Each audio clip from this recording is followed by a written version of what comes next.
are lots of things all around us, exciting things that surround us. But how does it work? Do you know? How is it made? Do you know?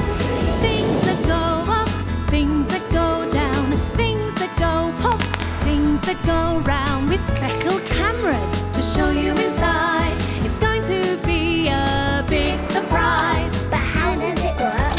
Do you know? How is it made? Do you know? Do you know? Let's find out!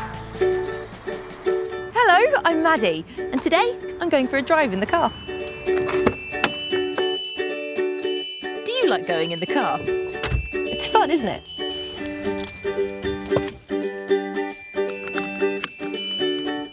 There are lots of fun things to see and look at in the car.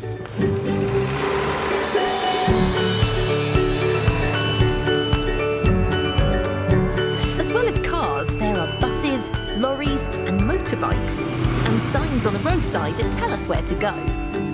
And my favourite part are the lights that change colour to tell you when to stop and when to go.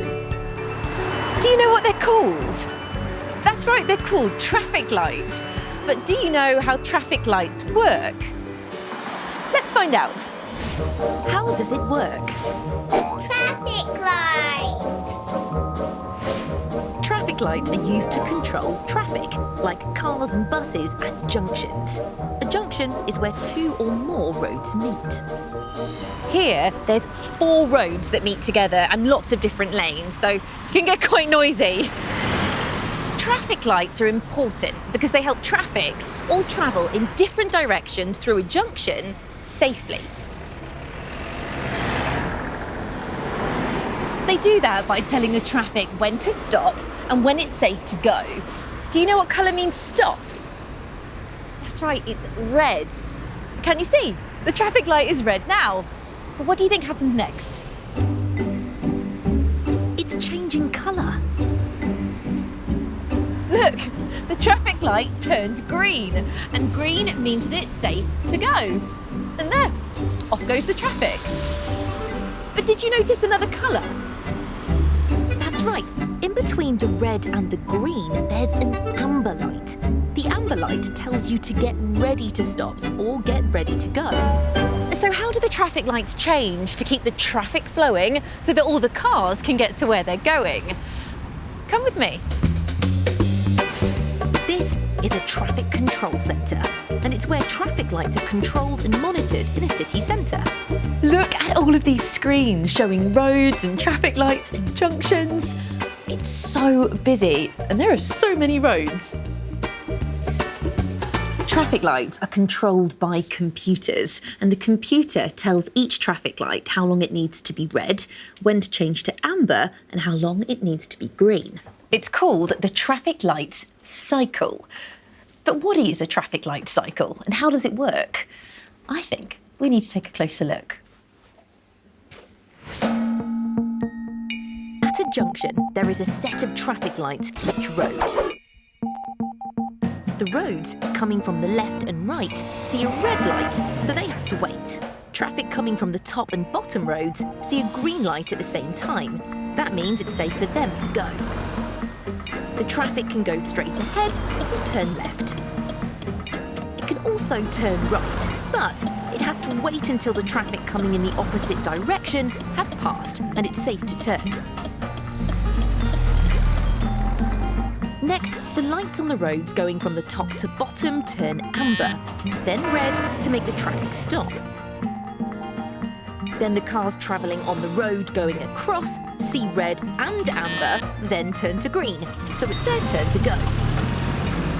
They can now drive straight on, go left, or wait to turn right.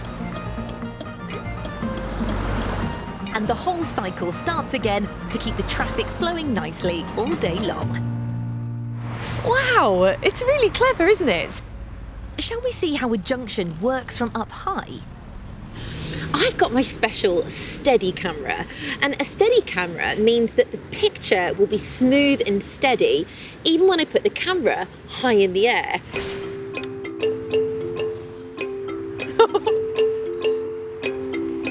Oh, that is so high! the junction all the way down there.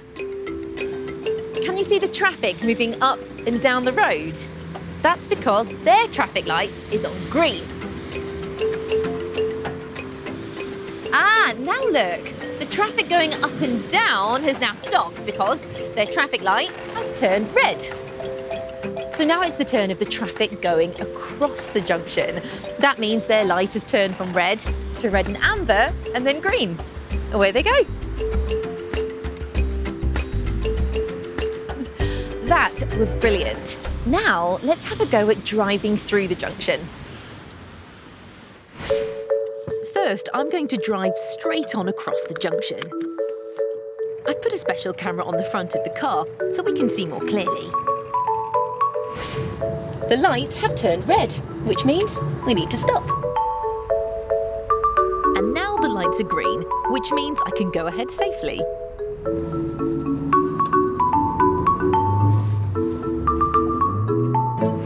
This time, I'm going to turn left at the junction. The light is green, so I can go.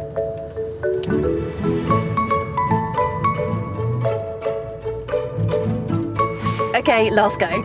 Let's make a right turn.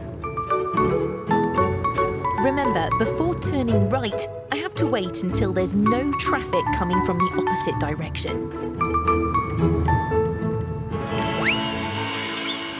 Seeing how traffic lights work was really fun, wasn't it? What was your favourite part? Do you remember what the place is called where two roads meet? That's right, it's called a junction. Did you hear the sound of all the traffic at the junction? And did you see the amber light as the traffic lights changed from green to red?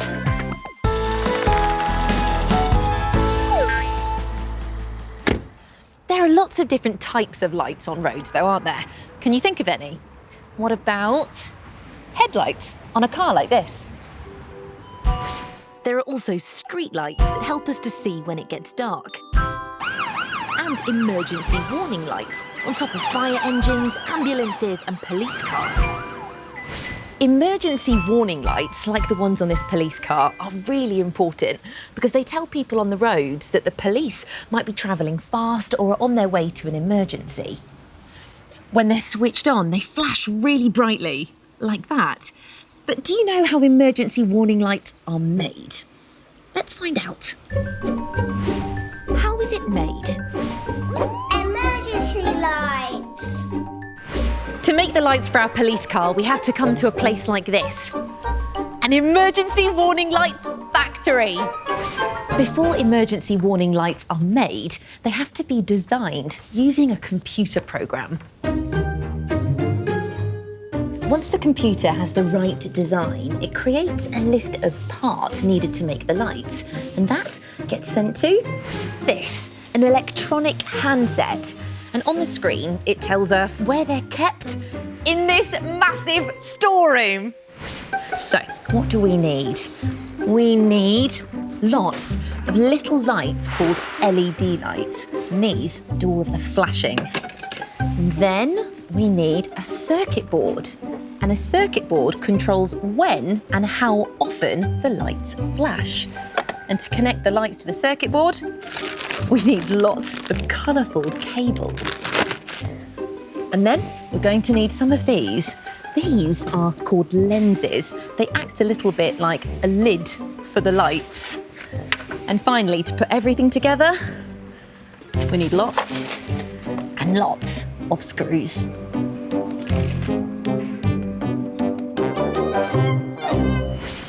First, the base is cut out from a sheet of metal called aluminium.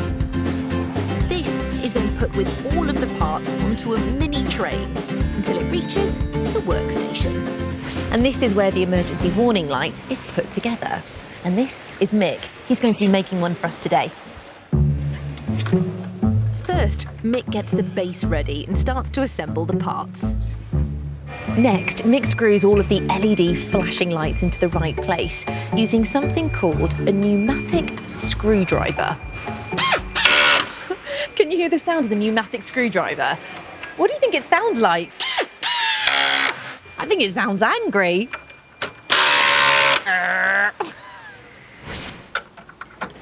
It's time for Mick to wire all the LED lights, but there is a lot of wiring to be done and it can take a long time. So I'm going to use my special camera to film something called a time lapse. And that means when we watch this back, we can see things happening a lot quicker.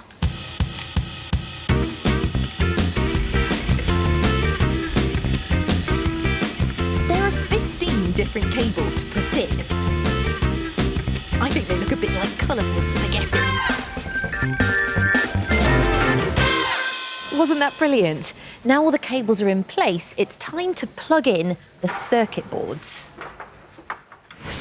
A circuit board is like a mini computer and it sends a message to the LED lights to tell them when to flash. And they're connected by these wires. Mick has given me special permission to help him plug one of the wires in.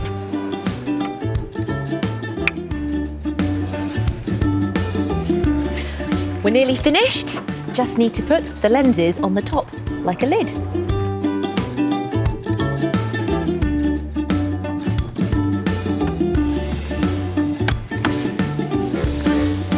The last workstation is really important because it's where the emergency warning lights are tested to make sure they're working properly. Ready, Mick? Here we go. Look, they're working. Oh, they look great, don't they? What colours can you see? There's blue, red, and white. Thank you. Right, let's get this fixed onto the top of our police car.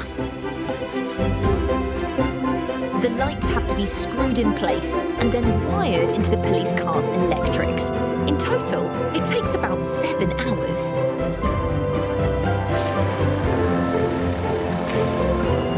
And there you have it, a finished police car with brand new emergency warning lights. And I've got special permission to switch them on.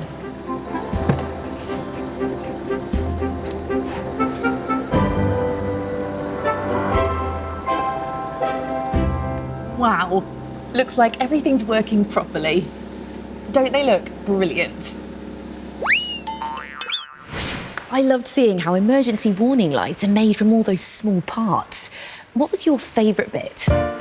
Can you remember the name of the mini computer that controls the flashing lights?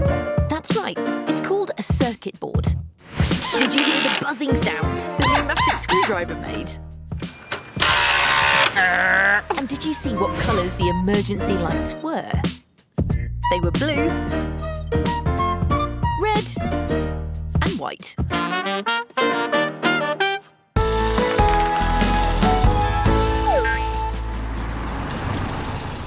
So the next time you see emergency warning lights on a police car, you know how they were made. And when you see traffic lights on the road, you know how they work to keep the traffic safe. I'll see you next time. Bye.